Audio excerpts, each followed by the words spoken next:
Good morning. Let's see, I believe it might be the 12th today. Yes, and my car software is up to date as of July 12th, 6:30 a.m. It is currently 6:30 a.m. 137,931 miles, and we are ready to roll. 12.6.4. Our destination's already in there for Mount Rose. Yesterday, it said we could get there at 65% energy. I forget what we ended up actually getting, maybe around 60 or so. We had to have a little bit of fun on the way up the mountain. Hopefully it didn't change my score too much. I want to try to get 93 on my insurance score next month for Tesla. So trying to do really, really good. We were able to get to work, I know, with 30% battery yesterday after all of our activities and going up the mountain. So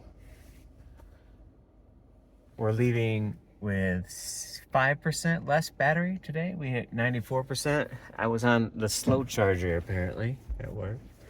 So we're gonna turn the car on, put it in drive, and we're gonna pull this right here. And we are in full self-driving right now. It just clicked over to 632. And sometimes it really struggles. Like right now, it thinks it sees traffic lights. It thinks it sees a red traffic light. It sees a green traffic light. It's trying to assess the situation. It thinks there's a car turning or waiting to turn in. Do you see that? Okay, things changed.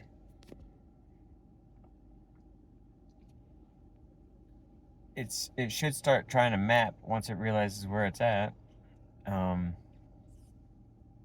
Sometimes it takes a little bit long. Sometimes it doesn't. We don't have the front-facing camera, so that's another thing that we suspect might be an issue. But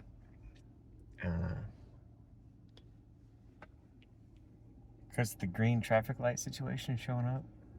Where are you seeing traffic lights here?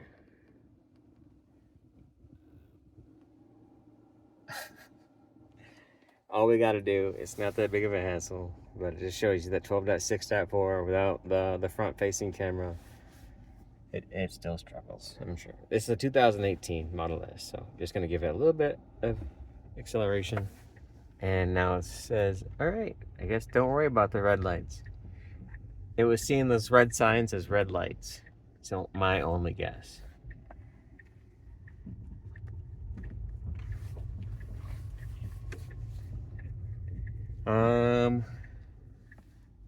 That looks awesome. I love those rims.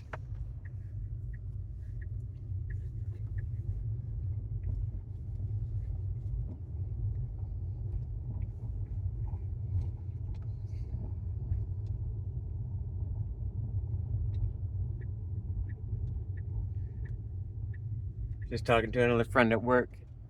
He bought a new car, a 2025. And it was not a Tesla.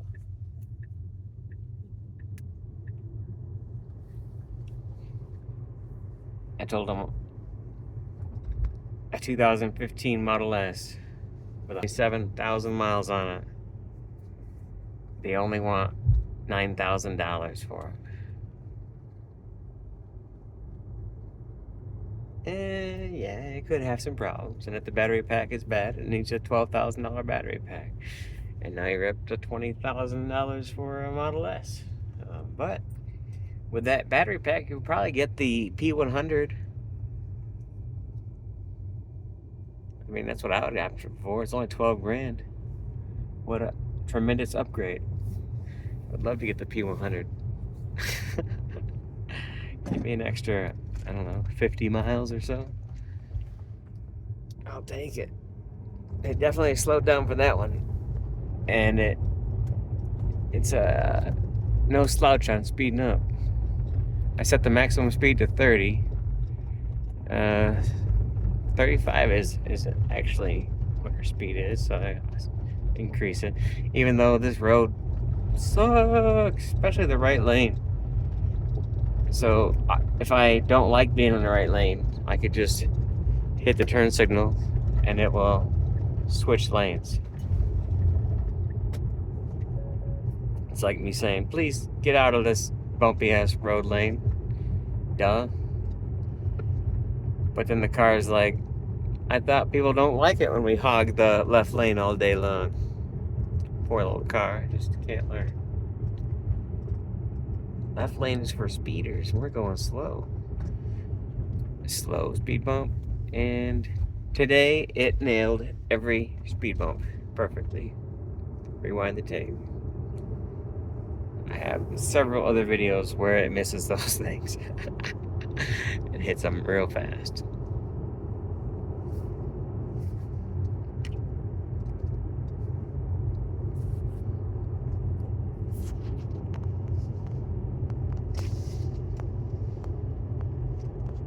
Oh yeah, we have a special treat. I think if you don't want to engage in the conversation from now on out, you could just mute the video, and I'll definitely keep trying to show you the car driving itself and point out any mistakes it makes or questionable activities.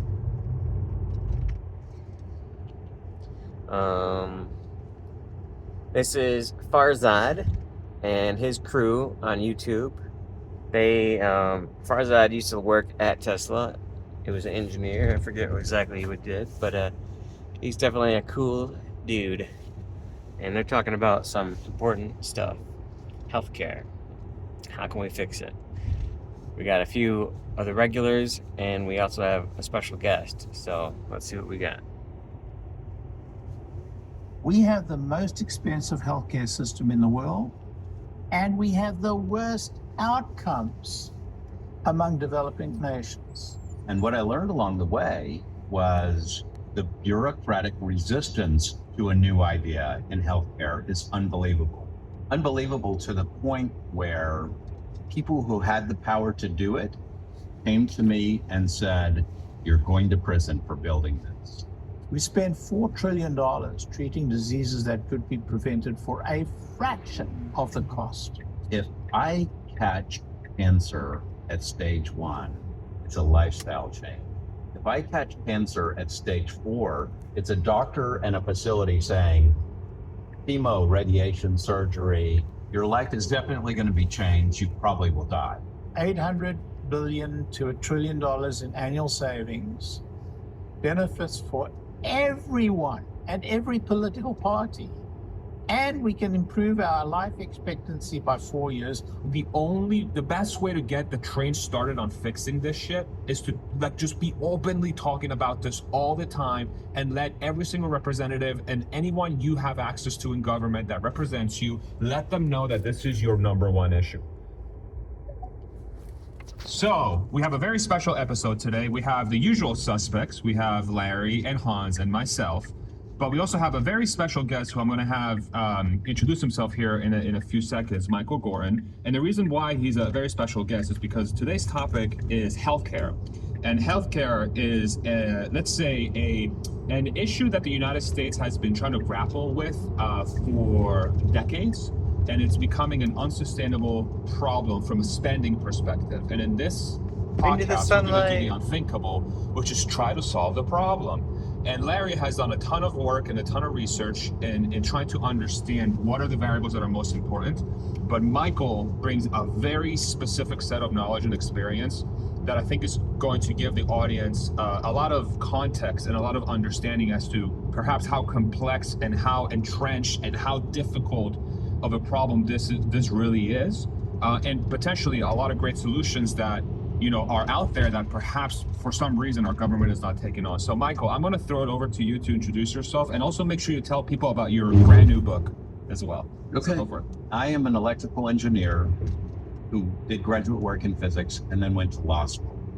And I also am a 15-time serial entrepreneur. And I think most significantly to the discussion today is teledoc. When we started teledoc, I thought we were going to solve an access problem and thereby solving many of the problems in healthcare. And what I learned along the way was the bureaucratic resistance to a new idea in healthcare is unbelievable. Unbelievable to the point where people who had the power to do it came to me and said, "You're going to prison for building this."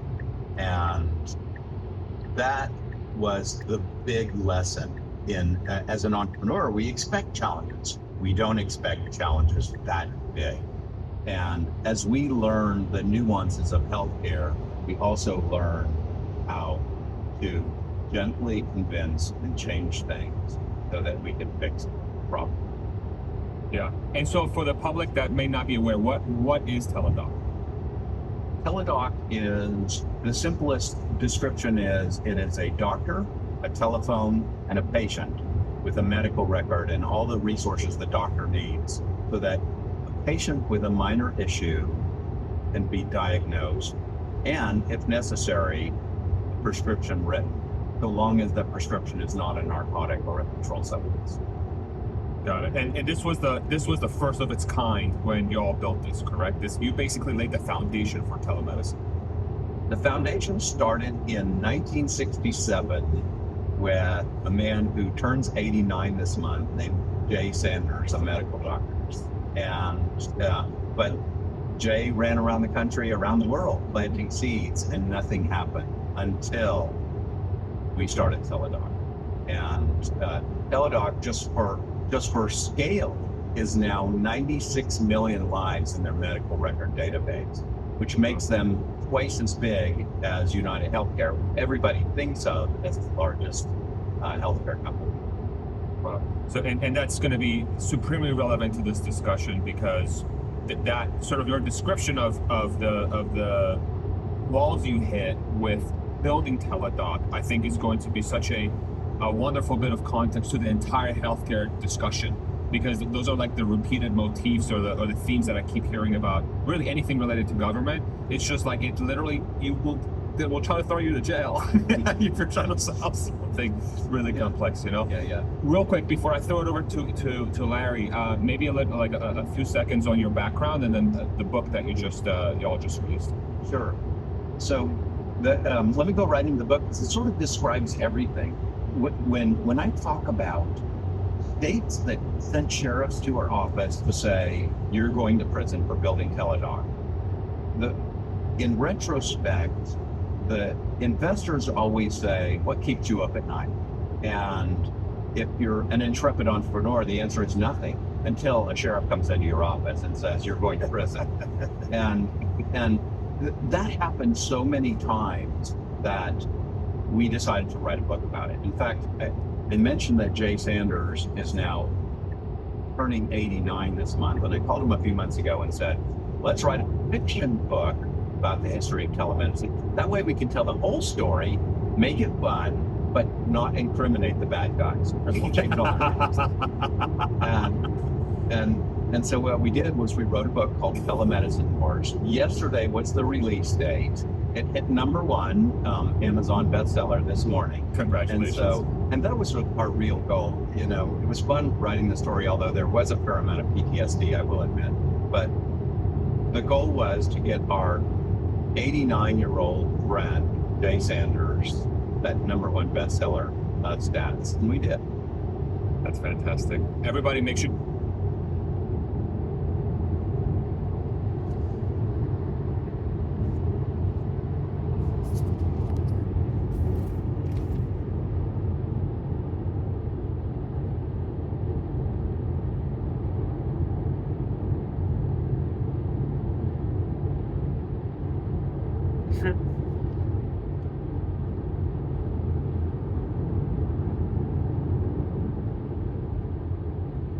It says it's downloaded.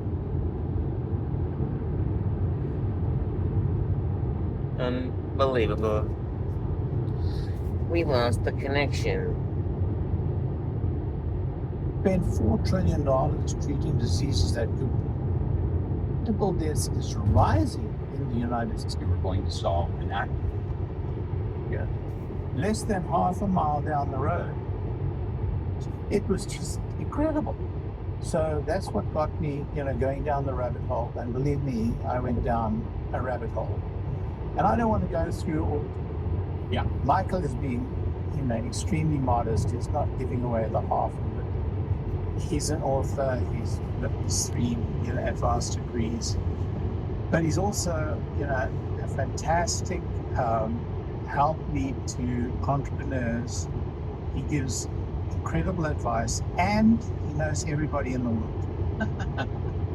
And everybody loves him. And so it's just been a joy and a pleasure to become, one of his friends, if I can call myself that, and to have him as one of my friends. So it's an amazing experience. Just thought I would mention that. And I'm sure he'll bring, all of that to our little story here. Awesome. Yeah, we're very happy to have Michael on the podcast, Larry. So let's throw it over to you and get us started on your slides. Let me throw them up here, and we'll start sort of talking about this. And just before you show the slides, Yeah. let me give a little bit of background. Just hide the Please. slide at the moment because you kind of, oh, sorry. you're putting can't the see my headline out beautiful there. face. Yeah, no, but let me just make a few points. I did this study, which turned out to be a 90-page paper. I always say, I always use more words than are necessary to say the things I want to say. This one got to many thousand words, and it was a result of my reading about Doge, reading about this big beautiful bill, reading about Elon's concerns. And some time ago I also did a study on the overall budget deficit, what was contributing to the deficit and where that was going. And here's the reality. Even if Congress today passes, cuts, extreme cuts defense, cuts this tremendous amount of waste, fraud, and abuse, cuts the programs that seem to, give money for nothing, and blah, blah, blah, blah, it's not going to solve our problem. Our problem grows through 2 particular agents. The one is Social Security, which is a great pity because Social Security can be fixed so easily, it's just a joke. That's one problem. And the other problem is healthcare. The growth of healthcare is eating our nation. It is the single biggest contributor to the rise of our deficit. And in the out years, appears to be even greater.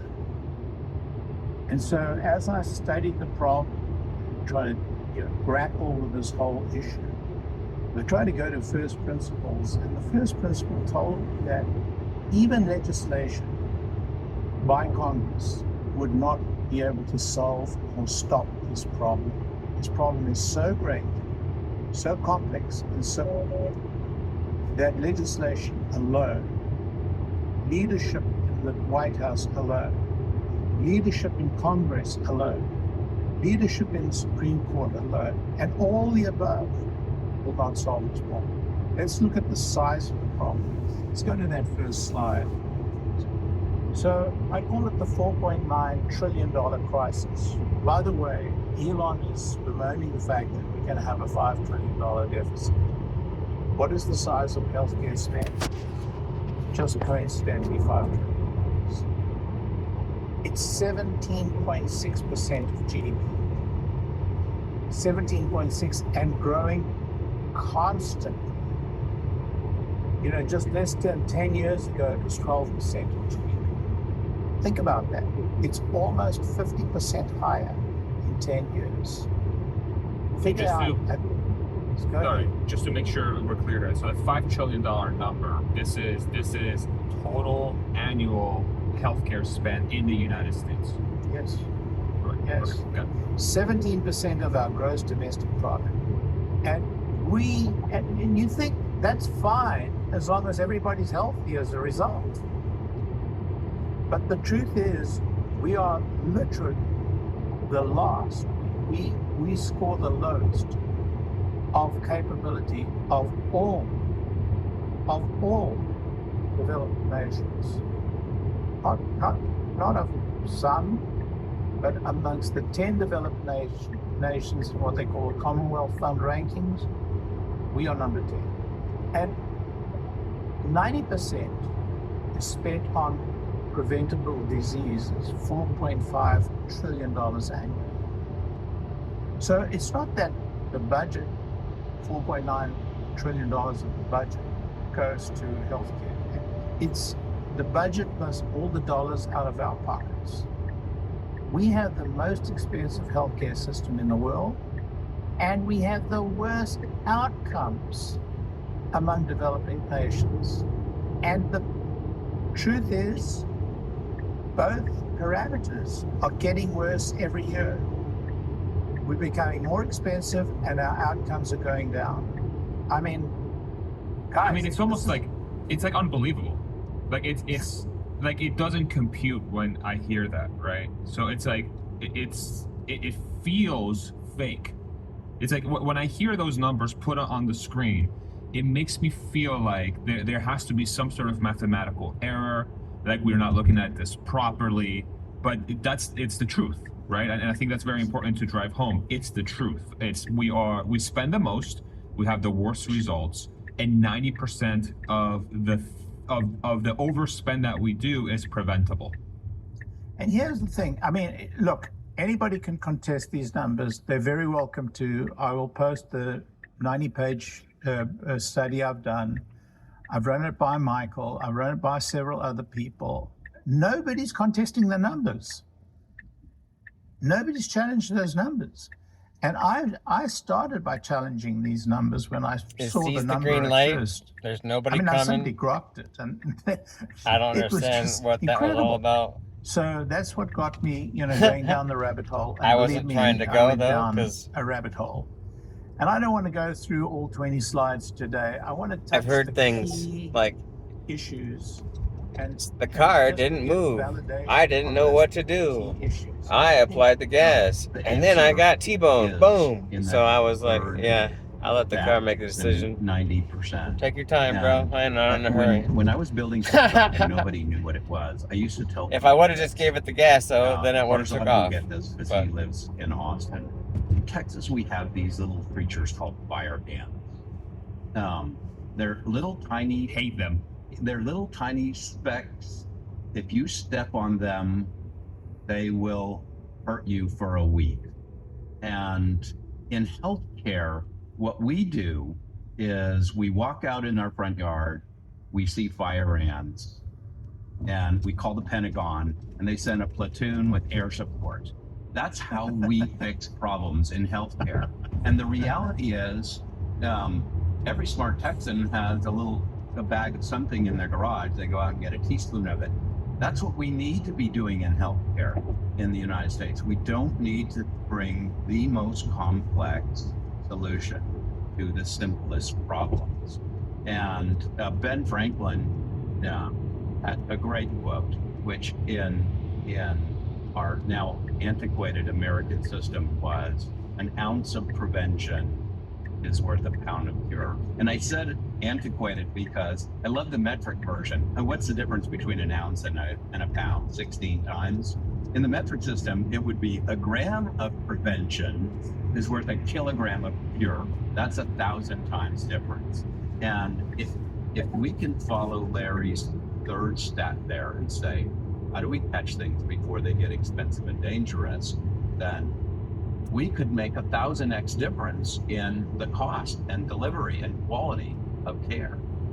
Can I add one thing to that, Michael? Our healthcare system and our behavior, because you can't separate our behavior as a society from our healthcare system.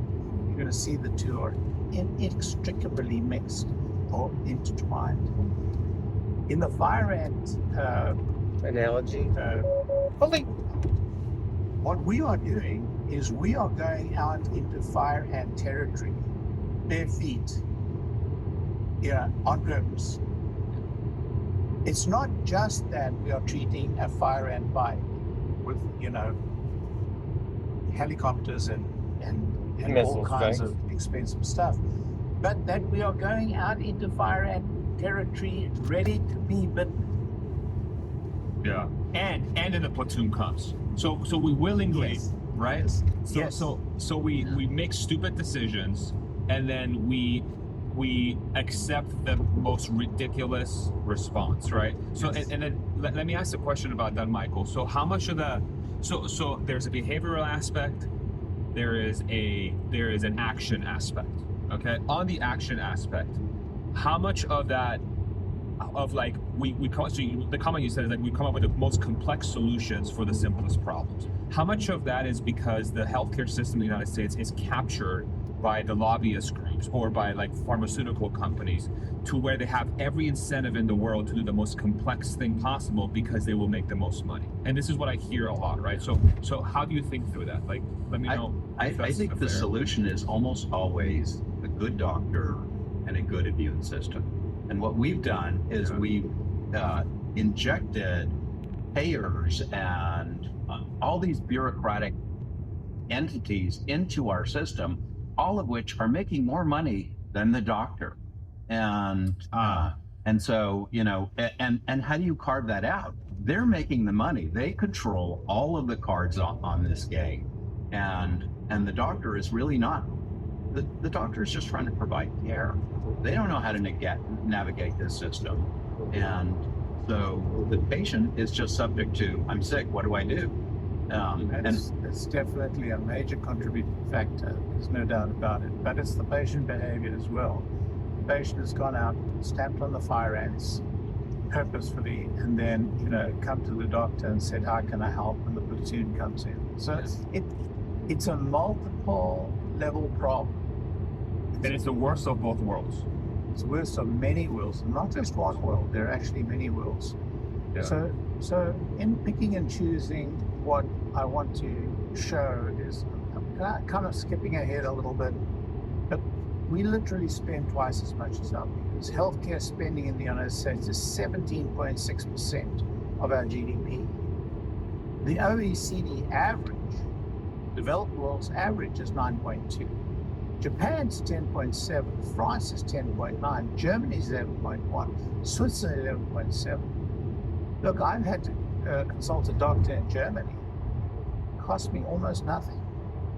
and the treatment was as good as any doctor, hospital I could have got in the United States. So our per capita spending is running at almost $13,500 in 2023. Believe me, in 2024, it's up by almost 10%. And Switzerland is 9,900 in that same year. So I'm not going to berate the whole spending thing much more, but and I could go on. I mean, there's several slides that compare us. I'm just going to skip by them. I'm just going to talk about our health outcomes. Look at our life expectancy, everybody. Our life expectancy is 78.4 years, which means I'm dead. I'm older than 78.4. This is actually a hologram of Larry. This is my hologram. But in the OECD world, I could expect to live another 3 years. So 4.1 years shorter. We live 4.1 years less than they do in the whole of the OECD world, which spends so much little money. Our infant mortality is 5.5 per 1,000 births. It's worse than every single country in the OECD. And preventable deaths is rising in the United States and it's falling in the OECD. Our life expectancy rank in the world is 46th. Think about that, guys. 46th in the world. Our healthcare system performance is the lowest among the 10 developed nations. Our infant mortality, we are 33rd out of 38. So the paradox is simply the highest spending per capita, worst outcomes amongst developing nations, and 28 million of us are uninsured, and 45 million of us, 45 million are underinsured, making a total of over 73 million people who are either under or uninsured. And yet we spend twice as much as other countries while our citizens live shorter lives. How? How does that compute? Yeah. And for the underinsured, uninsured equation, so from the research, is it purely a cost thing? Is it just too damn expensive to have health insurance in this country? It's such a complicated answer to give you. The answer in simple terms is not really. But when we see the insurance landscape, what we're going to find is that everybody who's insured through what we used to call Obamacare or directly with the government pay a lot less than those people who are insured in private insurance that pay many times as much, driving up the cost of healthcare very significantly. You're going to see how the mechanism works. And so those people who are insured through Obamacare or through government programs or through personal programs, their costs are rising very dramatically because they're being driven by this overinsured, or let's call it monopoly insurance, that is being run by the corporate insurance. So you have this incredibly incestuous relationship between the insurers, the providers, and the corporations. And the poor people who are insured are being dealt with a terrible, terrible hand. And we're going to get into that. And all of that comes from the lack of price transparency. And I'm going to get into that. So I don't know if that answers your question, but at the highest level possible, our insurance environment is so out of kilter, it's so unbalanced, that it is one of the principal, there are many, but it's one of the principal factors contributing to this incredible poor performance and high cost. Okay? Care should be, again, I'm going to harp on this because it's really important. It should be a doctor and a patient. And Johns Hopkins did a study that is absolutely alarming. What they wanted to figure out is how many deaths in the United States every year from medical mistakes. Now, before I tell you what the number is, I want to go back. When I was an electrical engineering student, we thought we were the smartest people in the university. This one, UT. And in retrospect, I look back at it and I see the things that those people who went to medical school had to do were much more complex than what we had to do. We just had to make good grades in our classes. They had to make good grades. They had to make straight A's and build relationships and do all the other things. The reality is those people who became medical doctors really were the smartest people. And they were doing it because mostly they wanted to save lives. So the Johns Hopkins study, 250,000 deaths in the United States a year because of medical mistakes. Car inched forward. How is it? Red light. Is it trying to guess the light? Guys it's inching forward. And women are making mistakes that are killing people. And I think the answer goes back right to where Larry is again, and that is follow the money. Doctors are trying to make enough money to pay all their bills, and they're overworking. Everybody knows that the more you work, the more tired you get, the more mistakes you make. And these providers who are giving us care, if they were well rested and relaxed all the time, we get far better care. And that's probably what they are in Switzerland and Germany. In the United States, they're overworked, overtasked, not because they're not as smart as the Germans or the Swiss, but because they're trying to work harder to pay the bills, to keep up with the expenses. And this is a huge part of it. I mean, remember Mom always told us, follow the money and you'll find it. So just one more point to the issue of price blindness. You know, I mentioned that we don't understand what we're spending, because if we're buying government supported or if we're buying through, the internet, our insurance, it's a lot cheaper than if we are getting insurance from our corporation, which are paying a lot more money. But here's the paradox. There are 330 million of us, roughly speaking, right? 28 million of them are uninsured and 45 million are. But none of us see the true costs until after we've actually been to the doctor or been in the hospital. Have any of you guys ever requested a cost from your hospital or from your doctor before you've had a procedure? Not me. What else in your life have you bought, expensive item that you bought without checking the price? I don't want to say. I'm not talking about your wife. I'm talking There may about I'm talking about a few bottles of wine I may have ordered without knowing how much it costs. Okay. But in serious terms, I will tell you a story. A friend of mine.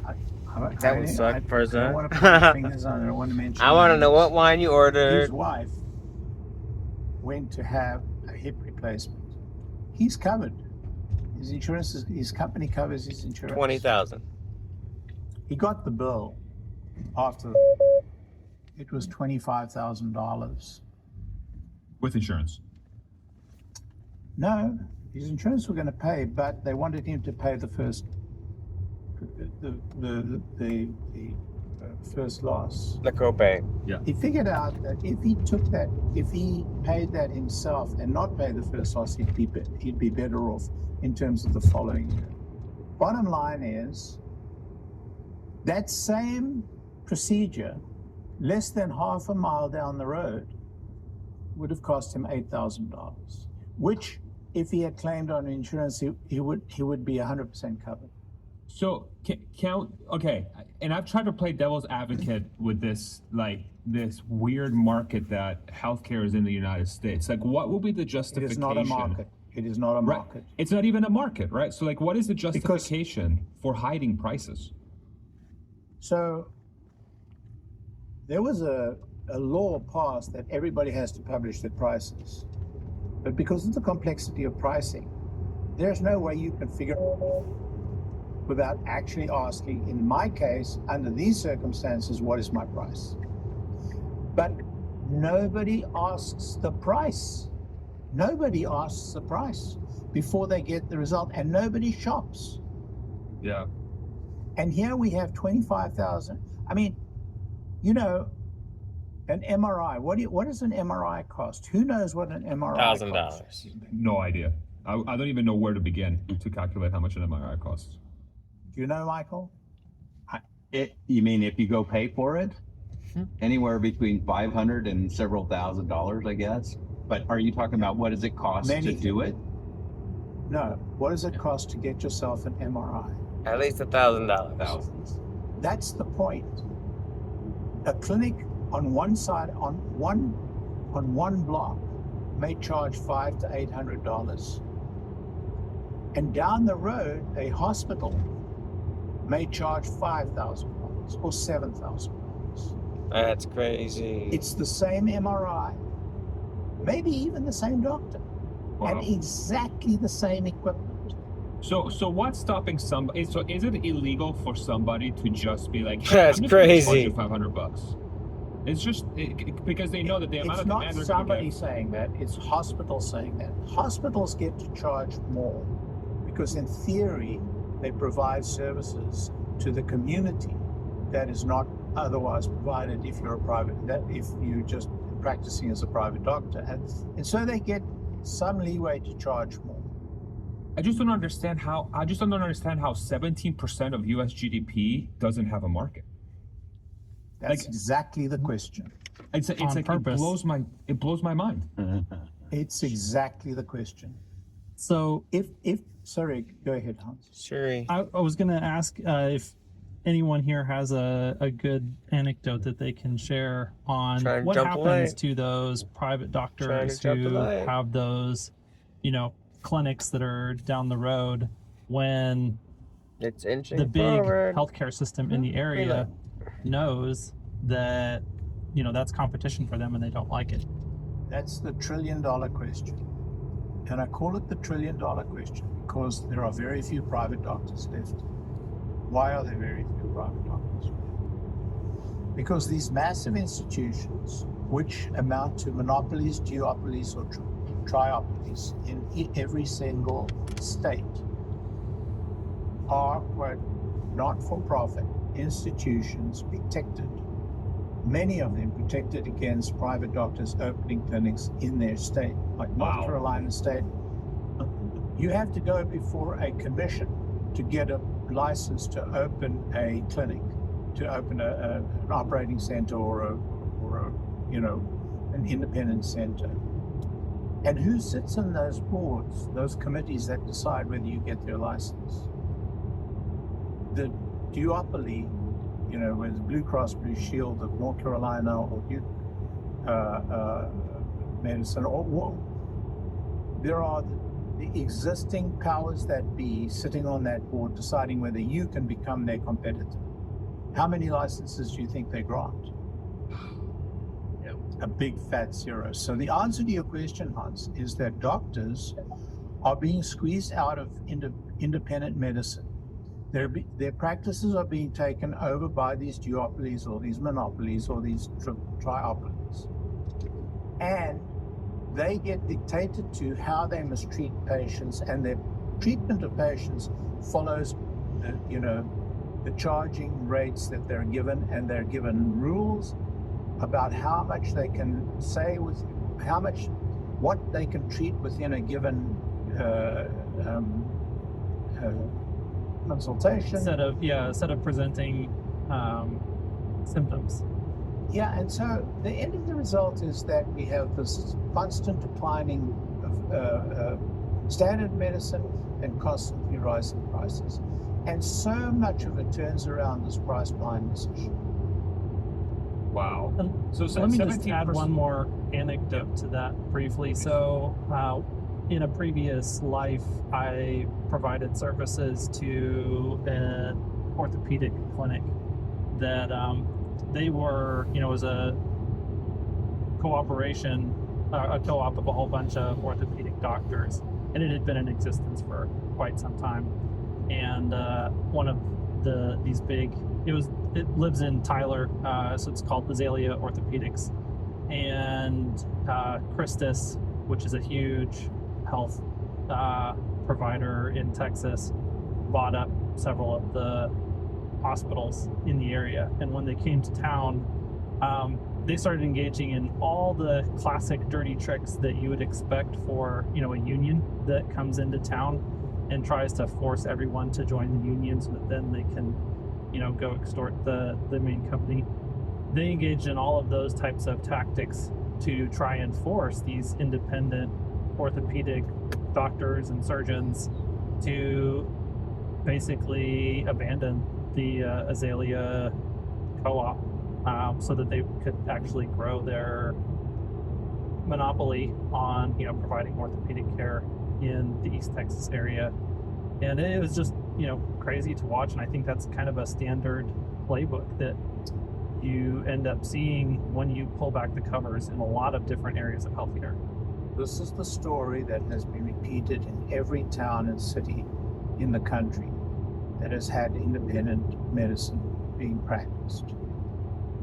And price blindness, the lack of published prices, and the monopoly power of these not-for-profit hospitals that sprung up because Congress clamped down on doctor-owned hospitals because they thought doctor-owned hospitals would do this terrible deed. They have done the terrible deed on this. Michael, Go ahead. I think that doctors are good at providing care. There are a few exceptions. I've seen doctors in my career watching healthcare who were also good businessmen. And the ones who were most successful were the ones who became concierge or specialty care type physicians. The concierge care doctors will fire all of their patients, no longer take insurance, and tell a select few patients, I will be your concierge doctor. You can call me anytime of any day, and I will provide your care. You just have to pay me $20,000 a year. And that's impossible for most American citizens, but for the ones who can afford it, it's the ultimate form of care. You know, I have a friend who does it, and he'll go golfing. The medical doctor will go golfing with a patient, and they'll spend that entire 18 holes talking about where that patient is and what kind of things they need right now. And but those again are the exceptions. And if we go back to this whole follow the money again, the provider is not a business person. They're subject to everything around them that is the business world that provides where do I get the money to pay for my nurses and people in my clinic. And going back to Larry again, you know, you get a license for that from a state, and you know, what do they do? Let me answer this question, Michael. So this layer that Larry just talked about that has this monopolistic tendency, how prevalent is that in all the different layers of the onion? Like is that a common theme across all the layers, and is this why at the root why this is such an impossible problem to solve? Because it's just every layer is incredibly entrenched and powerful. Is that a fair characterization? Yeah, I think so. And you know, here's the crazy thing. When we started Teladoc, we were charging $35 for the patient could put themselves into a queue, and a licensed practitioner would call them back in 12 minutes or less. This was in a time period where if you wanted care, you called the admin in the office and you went next Thursday. And when you went, you were paying $110 or more when you walked into that clinic. Now think about it this way. Our doctors could work 8 hours a day for us, or they could work 12 hours a day, 6 or 7 days a week in their practice. That $8 8 hours a day with a $35 fee, they could make $100,000 more working for us than working in a clinic. And again, who's getting paid for this? Hey, my child is sniffling. Hey, I broke my ankle. Hey, you know, what do I do? My heart is pounding really fast. Those kinds of questions were, and the doctor could take care of them over the phone and make more money doing it. And so we got, and the customer paid less. Yeah, the customer paid less. Right. So guys, let's get moving faster, because we have only touched the surface of the problem. Oh, we're trying to solve this in an hour and a half. Okay. We've got to drill deeper. We've got to drill deeper. So I want to wrap up the provider problem. Right now, everything's fee for service, and so the incentive is more procedures gives you more revenue. Incentive applies as overutilization and unnecessary care. Where we heard this before, we've all heard of this. So the whole issue is volume over time, rushed appointments, limited partner interaction.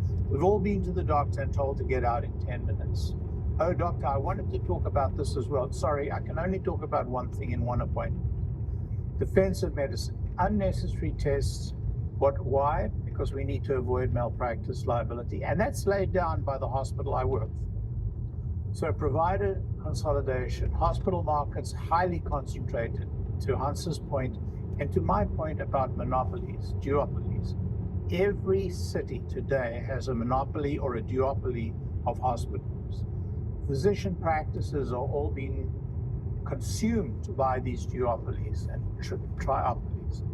And price increase post-merger. There's no quality improvement, but prices constantly increase 6 to 18%. So the result is 20 to 30% of services provided. Can't see anything. $150 billion in defensive medicine costs, regional monopolies driving up practice, and no incentive for prevention or coordination. Think about Hardware 3. Your hospital is not really interested in helping prevent or, improve your health. They're there to help improve the number of procedures they do to drive more revenue. It's sick care, not healthcare. Sick care. Yeah, sick making care. Providers profit from doing more, not from keeping patients healthy or achieving And we can go on and on. I don't want to go on too much with these problems because I want to get to so payers and government are broken market dynamics. So the insurance market is a failure. The administrative overhead in the insurance market is like 4 times higher than Medicare, by the way. So private administrators are costing us 4 times as much as Medicare administrators are costing us. Think about it. The government is more efficient than these providers. I haven't been able to drill into that one deep enough to understand whether Medicare also requires additional administration over and above it. So that's an area of mystery for me, but it's an amazing stat. I couldn't get over it myself. Oh no. $31 billion to annual costs to laying care and physician. Probably going to cost me a point. All of this prior authorization stuff by your insurance, which is there to so-called reduce costs, actually balloon cost. Government phase, Medicare, Medicaid share is 45% of your spending. And the political constraints are there. My favorite term short coming up. election cycles versus long-term reform, special interest lobbying power. I mean, the health community, the healthcare community's lobbying must be amongst the strongest in the world, must be the largest in the world. They're regularly captured by industry. I mean, industry sits on these boards that regulate themselves. That's the reality. All of these whether they're insurance monopolies, there are only a handful of insurance companies that control the insurance industry today. They sit on the boards. All these hospitals are monopolies. They sit on these boards. And who doesn't sit on the boards? Independent doctors, independent voters. So market concentration, insurance markets are highly concentrated. There's weak antitrust enforcement. And the weird thing is antitrust do not enforce against the not-for-profits. And they are the biggest monopolists of all. No price transparency requirements. And the certificate of needs laws, those certificate of needs laws in many states are what I talked about, these committees sitting on and deciding who may or may not build independent clinic. Sorry, real quick, Larry. The antitrust enforcement. So, is there something in law or something mechanically that says that nonprofits are protected from antitrust enforcement, or is it just there's no money to be made? Like, walk me through that. Why there's so little antitrust enforcement with nonprofits? I don't know. Maybe Michael knows the law on that, but I haven't seen antitrust really dealing with not-for-profits in the past. I don't. And the thing about the antitrust is, I think these monopolies are local monopolies or local duopolies. So if you want care in North Carolina, in the Research Triangle Park, there are really only 2 hospital systems you can go to. Kind of like ISPs in like certain regions. You only have one ISP. Yeah, but or utility. You don't depend on your life, ISPs. Yeah. Well, I think it's care is regulated through the doctors in each of the 50 states. There is a licensing and governing group called the Board of Medical Examiners that kind of oversees licensing, and they're like little fiefdoms. And but that's licensing for doctors or licensing for hospitals? For doctors, but remember, because of corporate practice of medicine, doctors have to be the ones in control. Because you can't have a corporation necessarily telling a doctor, this is the kind of care you can and cannot give, except in the case of a hospital, which your chief administrator needs to be a doctor, not a non-physician.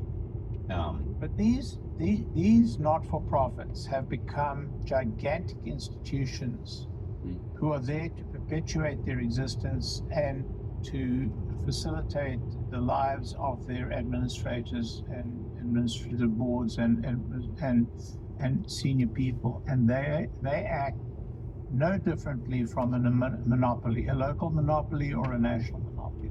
They act in exactly the same way. They've caused prices to go up. They do this cost plus model. I mean, everything that you would assign to a monopoly. All the bad practices you would assign to a monopoly, they conduct themselves in that fashion. So OpenAI being nonprofit is a good idea. It's a good idea for Sam. So I think capitalism works really well until there is bureaucracy that stops or prevents the entrepreneurs or the innovation from coming in and fixing the broken problems. And that's, that was the issue we faced at Teladoc. And when sheriffs walked into our office and said, "You're going to prison," and they had the ability to throw us into prison, it was a difficult situation. And when bureaucrats that are getting their money from lobbyists are creating rules that protect the big entities that are making a lot of money, it's a problem. And so what we have to do, and Larry and I are going to be working on this in a roundtable beginning in the fall, we have to figure out how do we keep the great American innovation of capitalism and at the same time not allow it to control all of the broken pieces of healthcare. I want to turn to solutions now because all I've talked about are the problems. I want to turn to solutions now, and as Michael Some of said, the problems, right? Not even all of the problems. Some of the problems. You're exactly right. I've skipped many slides. But the key is aligning incentives for better outcomes. So what do we mean by aligning? Patients must see prices before care. We got here Patients must learn to 58%. shop. Shopping must be made easy. And Easy it is says we by can get back to work right now with publishing prices in an 46%. understandable fashion. But Low cost we all for know high that's not going to value. work out. We have the We're going to internet. add a stop. You know, the doctor We can gotta, put the of course, conditions go to into get our fitness on. the internet, and the price alternatives to the offers for services, the quality of those services, even with the that value of added those stop, services we're could be still going to get to published work with to the 45% patient for the battery. patient's But determination and decision making. it's currently Providers. 66 degrees Providers Fahrenheit. got to be paid for outcomes. Look, you Down do an there operation on somebody and at the they bottom die, of the you get mountain, the same money that the guy who does the operation. it's and going to the be patient over 100 survives, degrees or today. the patient prospers. They should be paid for outcomes. If you do an operation and the patient dies, you shouldn't be paid. You must be rewarded for prevention, not for cure. I'm going to talk about prevention at length. In fact, you probably have to stop me, but that's what we don't do in the United States. And we, the public, participate in that in a big way through our eating habits, through our health habits, and so on and so forth. We need coordinated care teams. And so providers have to stop being, hospitals only interested in building bigger buildings and lots. Every city I go through, now that I travel so much on the roads and I travel through these cities, every city I go through, what's the one huge building still being built? Or the one complex still being expanded? There are no office buildings being built anymore. Nobody's going to office anymore. But in every city I go to, there's this huge construction going on. And what is it around? The hospitals. Why? Because these institutions have to expand. Why do they have to expand? I don't know. It's a compulsion of their administrators. Why is it a compulsion of their administrators? Because they want to earn bigger bucks. I mean, that's my guess. It's funny because you mentioned that I have a friend who he has a multi-year so he's in construction. The most demand they have is from the hospital network. Yeah, that's it. Because they're the only people still attracting more and more and more money, and it's our money. We should stop giving them that money. And the only way to stop giving them that money is to force price transparency and publication of prices, and only rewarding success. Payers must compete on value, not on cost shifting. Transparent pricing, administrative efficiency. Government has to enforce competition. We have antitrust laws, we must enforce them. We must enable transparency, we must focus on population health. So the principles I'm trying to espouse here are price transparency, market competition, value-based payment, and outcome measurement. If we can achieve those, and that is the one thing government can do. And by the way, I can't see, other than the lobby, I can't see either party or any of the parties being opposed to these principles. I think the very frustrating thing for me, by the way, this is a phenomenal slide to sort of like to really put together, is like, hey, like as per usual, creating They a stopped market that has in good it. incentives will solve the I'm problem. like way past You it. know, that seems to be like a Farzad, you should have formula. written a slide. You should have written a slide. You would have done a much better job than I did. I got don't know into about the that. gory details, but you're absolutely on target. But the details is what sort of explains it, right? I think the very frustrating thing is, you know, we live in a capitalistic society, and the reason why we have a government is to ensure that the capitalistic society doesn't go off the rails and starts creating monopolies or start creating bad outcomes. And the role of government should be to fix, like, this should be the number one problem for the country, almost, right? Yeah. And it's doing the opposite. Right. That is the most, we have, how many people in Congress do we have? How many administrators? How many different, how many millions of people work with government? I know there are a bunch of different, industries, and they work in different things, but the size of the government is gigantic, and their budget is gigantic. And this is literally what government is for, is to fix this, and they don't. We're stopped. That's incredibly frustrating. So here, this slide kind of sums up what could be done at a government level in terms of solving the problem. This does require change of behavior of government. It does require legislation, but every single solution that I'm presenting here, which is at a high level, I admit, should not be party politics. It should be all acceptable principles to everybody involved. And here's the thing, it doesn't involve money. The government doesn't have to spend any money. And can you imagine the savings that would result? I mean, here is a huge opportunity to reduce the budget deficit by simply implementing these simple core alignment principles. And a lot of it can be done without legislation, but some of it, much of it, requires legislation and enforcement by the government. So we do need a law that forces price transparency. We do need a law that incents the payment for outcomes and not volume. We do need a law that forces payers to actually, be transparent about their pricing. So, I would almost say even just price transparency and having a market would probably solve 80% of the problems. Well, that is what Dutch Row House has taught us. That is what Dutch Row House said, and I think that he's right. I think it'd go a long way. But there are now some other there are other aspects that we could go on to, and that is the problem of spending on preventable diseases. We're spending most of our time fixing what is broken. We're not spending time or money on avoiding things breaking. We spend $4 trillion treating diseases that could be prevented for a fraction of the cost. This is the light that was trying to guess the. Starting to move again. Starting to move again. $4 trillion. Most chronic diseases are preventable. Rates are increasing, not decreasing. System profits from treating, not preventing. It didn't go, but it sure seemed like it was thinking about it. How much of the diabetes one is the food pyramid? It absolutely is a massive proportion of it. Probably the biggest single one of it. And just soda, sugar water is a huge component of that.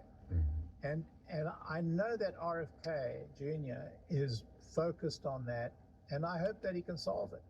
But the sugar lobby, believe it, I mean, in Mexico, they passed a law against sugar, and it's had enormous results because Mexico suffers from a more serious diabetes problem than we do. And they've had a huge impact on it by, passing a law against sugar or passing a tax on sugar. And our sugar, lobby solved that. The lobby is the biggest problem. It's not party politics anymore. It's lobby politics. And it doesn't matter whether you're in this party or you're that party or you're starting a new party. If you can't solve the lobby, you can't solve the problem. In the beginning, when we talked about Ben Franklin's ounce of prevention and pound of cure, what we're seeing in that total chronic $4 billion or $1 trillion, that's the pound of cure. Larry, do you have a sense yet? What is the ounce of prevention or the gram of prevention? What would it cost to get rid of that pound of cure with our ounce of prevention? Could be done at no cost at all. It could be done at a savings. Yeah. I mean, we could $5. tax.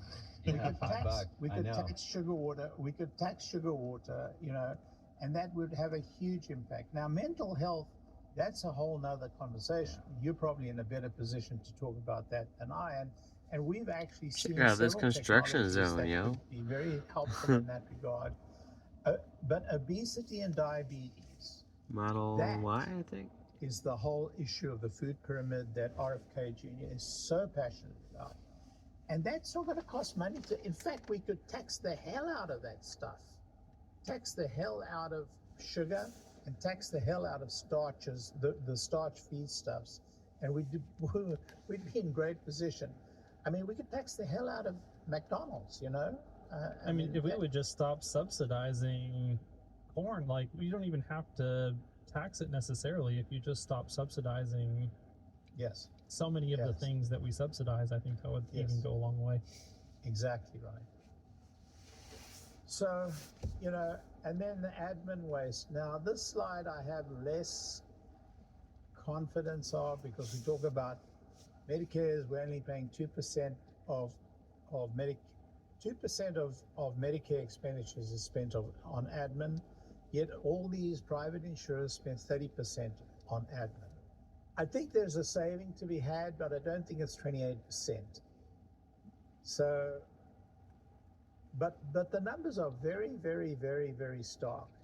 Even if we say, okay, Medicare, you know, they're only spending this, but a lot of their admin is being done within here.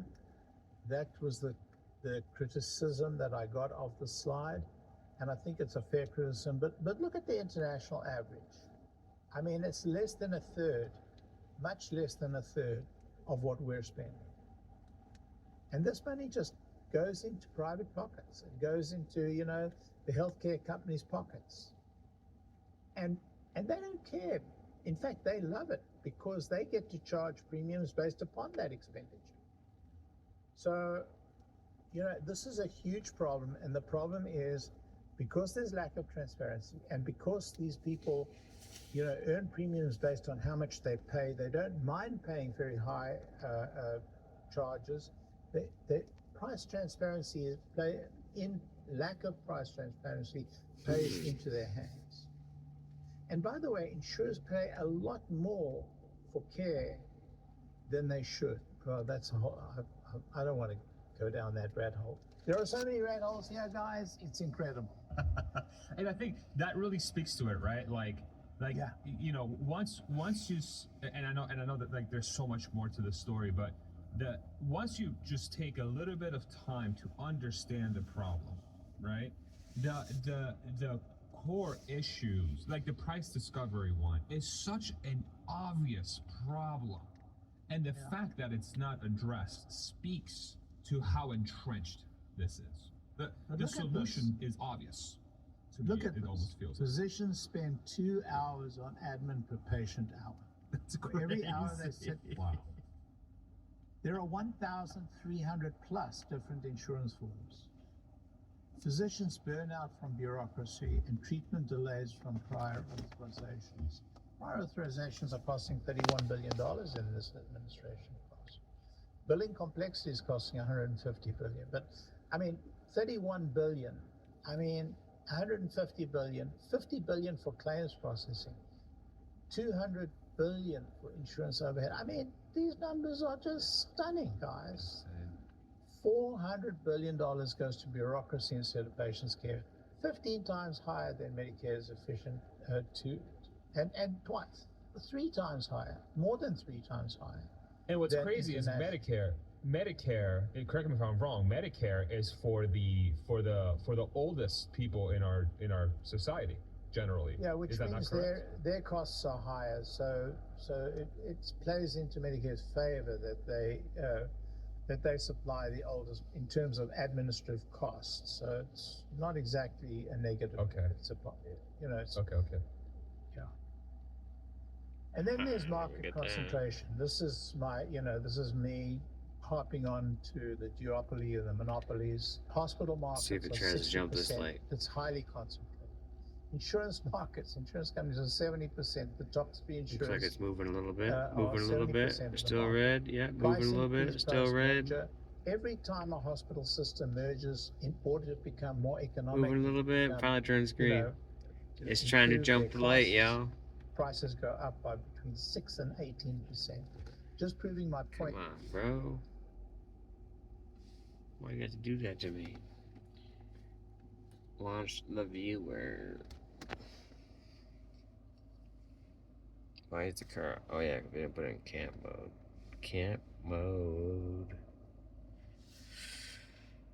Don't forget to put it in camp mode. Now we can go back to what we were doing here. Trying to launch the viewer.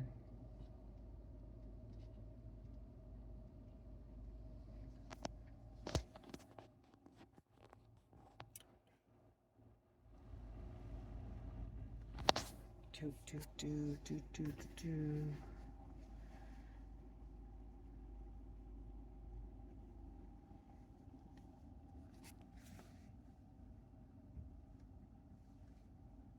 It disconnected my phone too. Unbelievable.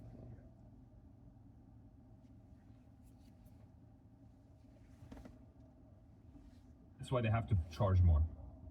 Guys, this is the most unbelievable part of this whole exercise.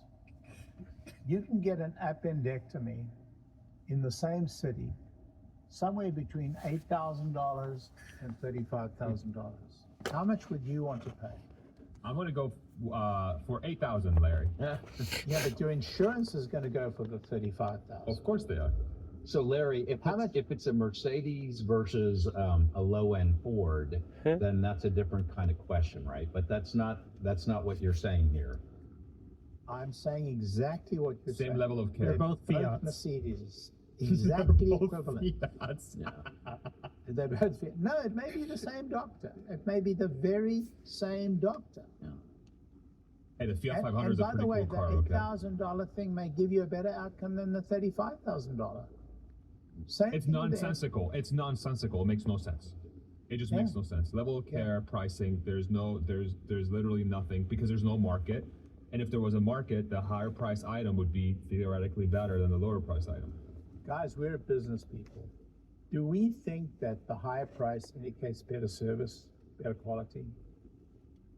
You mean in healthcare or just generally? No, in anything. Generally speaking, if you pay more for something, you have something better. Yeah. Generally speaking, If there's a market. if there's a market.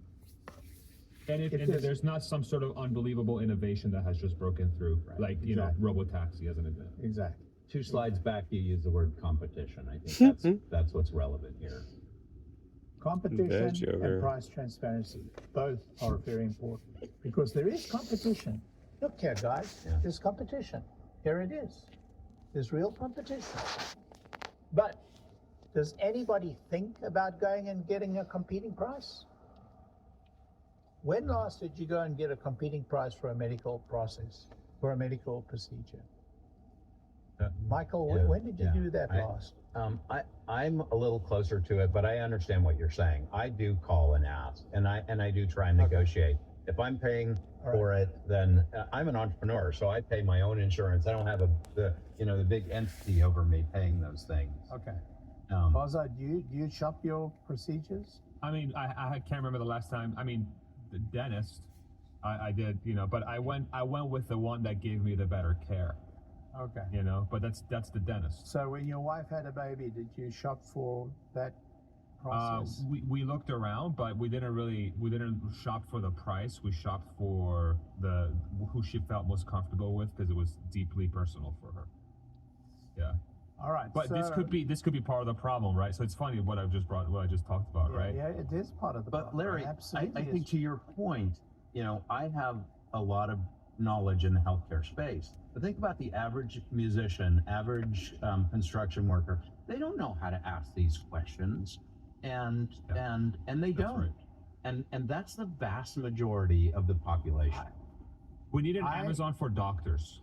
I ran a company. Well, Amazon tried it and they failed. Look, I ran a company. I owned the company.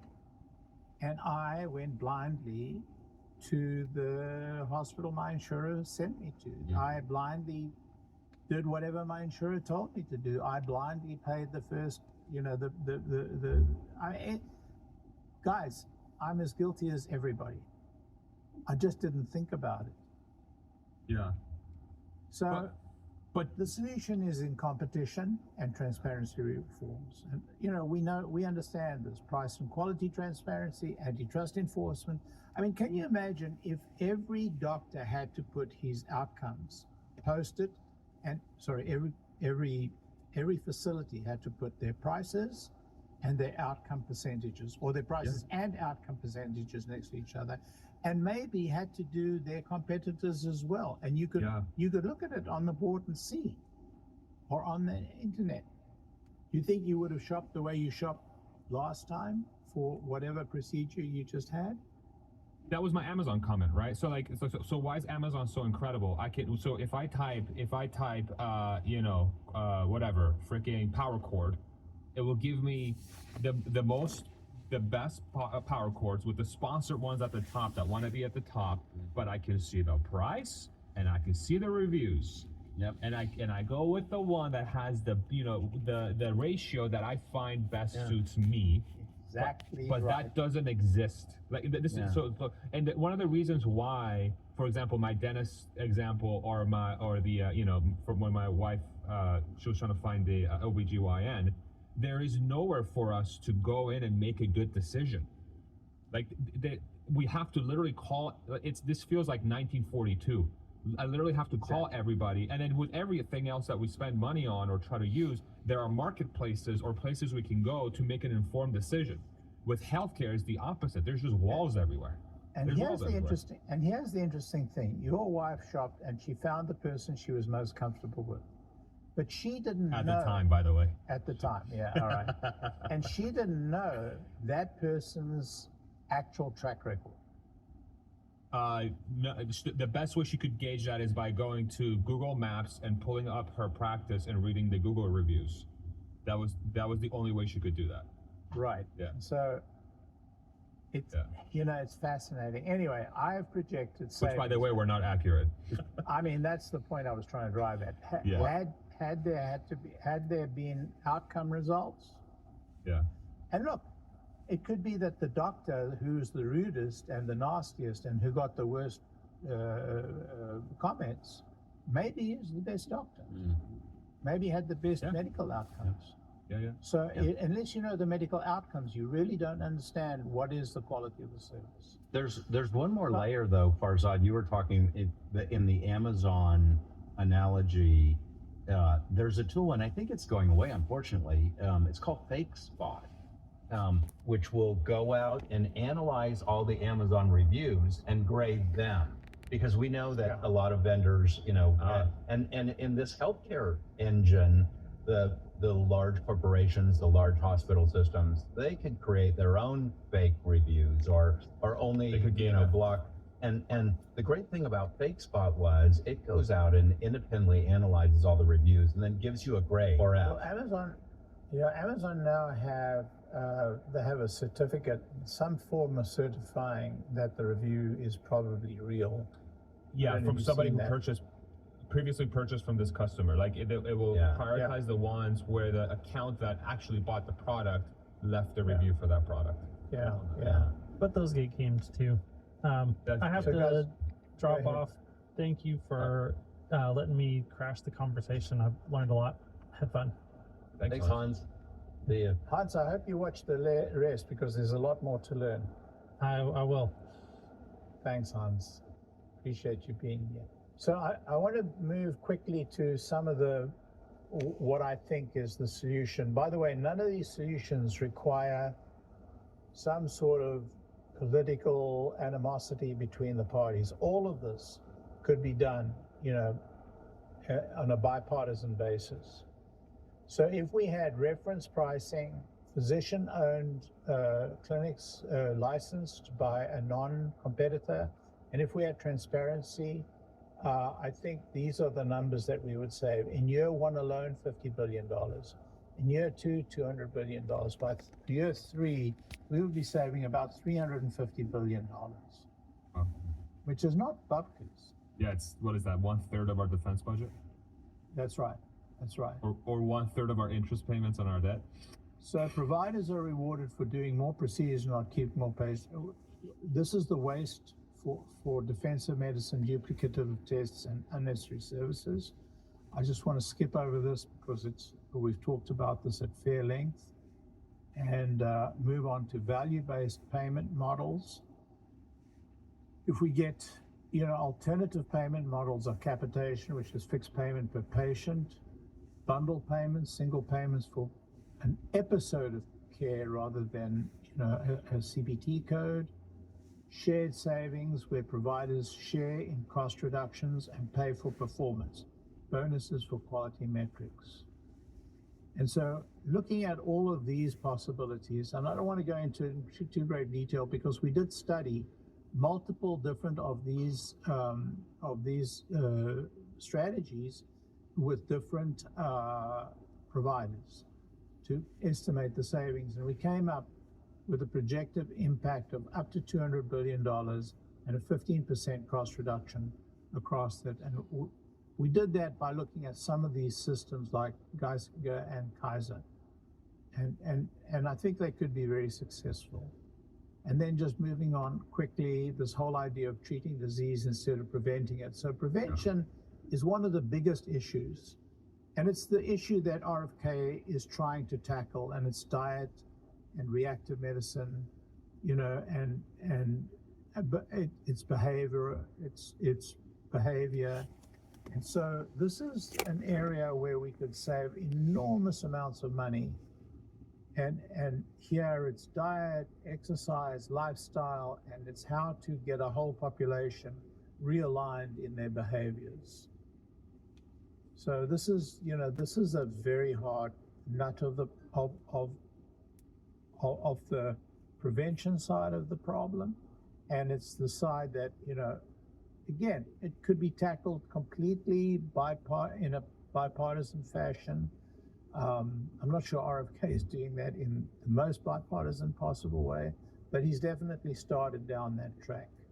Yeah, and the behavioral piece, I mean, it's like, if I think about my own research, getting good sleep, exercising, eating good food, and keeping your stress levels low-ish, that's like 90% of it, to me, it feels like, exactly right? That's But exactly right. Boy, that's so hard to do for, when you have 2 kids and you're working 2 jobs and your wife has a job and you can't afford the nanny and you're stressed all the time, that's when it gets weird. And you live in a food desert where the only provider is McDonald's. And what percentage of the country lives like that? A large percentage. I drive around, I do a lot of travel on the road now, and I get to a point where I'm stopping at a charging station and all I can get is junk food. Yep. Yeah, it's brutal. It is brutal. And the potential impact is gigantic. We're potentially looking at 1.5 trillion of savings. And for every dollar we invest in prevention, it saves something like $3 to $5 of treatment cost. And here, it kind of reflects on the population. So, we need this population health approach. We need the issue of food improvement. There are we need wellness, workplace at the wellness. We need, people to stop smoking. There are so many aspects to this that touch on our lifestyle, and it's something that all of us can contribute towards. And it's a really big number. It's a really big number. And you just gave a numerical answer to the sort of ounce of prevention, pound of cure. But there's another piece much bigger, and that is, if I catch cancer at stage 1, it's a lifestyle change. If I catch cancer at stage 4, it's a doctor and a facility saying, chemo, radiation, surgery, your life is definitely going to be changed. You probably will die. And that is a piece of it that you can't put a dollar value on. And it creates another thing that you haven't included in the math here, but we all need to be thinking about that. And that is me as a productive member of society. And I'm not talking about Michael Gordon specifically, but anybody who catches it at stage 1 stays productive. They keep contributing to the society and to the art and engineering and everything else. And when they hit stage 4 and they go through all of that, they don't touch it. Their value drops. And I'm not saying that to be mean or anything, but their capabilities to run a marathon after stage 4 typically go close to 0. I mean, it's absolutely right. When you think about it, Finland managed to reduce their cardiac deaths by 85% through population behavioral changes. So it can be done. It's theoretically possible to be done.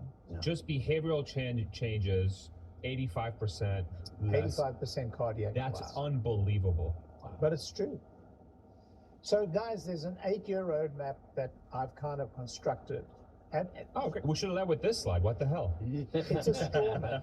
Listen, I'm not here to prescribe policy. I'm here to give an exemplar of what good policy may look like. Love it. But it's an 8-year roadmap, which, I think everybody could say kumbaya over. Everyone. Because none of this is going to be out of our budget pockets. None of this is going to impose upon our budget. And I will say we've got a great Secretary of Health, RFK Jr. I know that he's got some crazy ideas, or people think it's crazy ideas, or people haven't heard his, but I know he's a little crazy. I understand that, and I stipulate that, but he is signed on to this. And we have and this is something that I'd love Elon to weigh in on, but phase 1 is price transparency. In year 1 and 2, price and quality transparency, reference pricing, reference and public quality scoring. He does. I can get into the nitty gritty of this, but we already have some of the machinery to do this. Phase 2 is competition, antitrust, physician-owned hospital labs, years 2 to 4. Phase 3 is payment reform, value-based payment and bundling, which really depends upon phase 1 and 2. And that comes in year 3 and 6. And phase 4, prevention. That's a longer term, lifestyle change takes this time, and that we get to in year 5 and 8. And, John Kennedy, my hero, challenged an entire nation to become fit and healthy. And it worked. In those years, it worked. It had a real impact. If a president would step forward and do that, I think it would have a real impact. And here are the metrics, guys. That these numbers, I've worked these numbers. You can challenge them if you wish, but they're definitely in the ballpark. They rise from 100 billion a year to 800 billion a year. That is not small change. That can have a real impact. And if Elon wants us to get us to a balanced budget, this is the way forward. Because I want to tell you, on the road that we're on, whereas we have that cumulative savings, we would have cumulative increases. So you can imagine the impact of what happens if we stay on the same course. I love it. Yeah, I think what's interesting about this slide is, I'm trying to be realistic about human nature. And yes. I think with the state of the United States, if I think about all the different metrics that we've seen for the last few decades, so we know health outcomes have been terrible. Obesity, something like 40% of the country is obese and has been climbing for the last a couple decades. Same thing with anxiety and depression. Then we have, the economy for the bottom half of the country is not working the way it should in a lot of different places. We have an issue with the younger generations being saddled with massive amounts of debt that can't enter the workforce necessarily in the way that they thought they could, in addition to it being disrupted by artificial intelligence and soon to be robotics, right? And so from my perspective, you know, I think this podcast and sort of the discoveries that we've made and the issues that we've highlighted, I think have the best chance to be truly taken up by, like, say, that John Kennedy type figure, once we are able to get the country in a little bit better economic situation. Because then I think that will remove the stress of a lot of the people that know they have to make behavioral changes, but their lives they're just simply too freaking stressed out with all this shit that they have to deal with, right? If we think behavioral is a big percentage of it, that is one way of doing it, right? And if I think about my own arc, like as an individual, when I was up and coming and I left college with $100,000 in debt, my net worth was negative 120, whatever, 120,000, whatever it was. We were just exiting the financial crisis. Was I really focusing on my health? No. I was focusing on getting myself out of the shit situation that I was in from a monetary perspective, right? And I think that's a lot of this country. I think a lot of this country is in that sort of place. I get it, Farzad, but I'll challenge you. Yeah, please. If you look at my program, phase one is not changing people's behavior. No, Phase I one agree. is forcing price transparency. I agree 100%.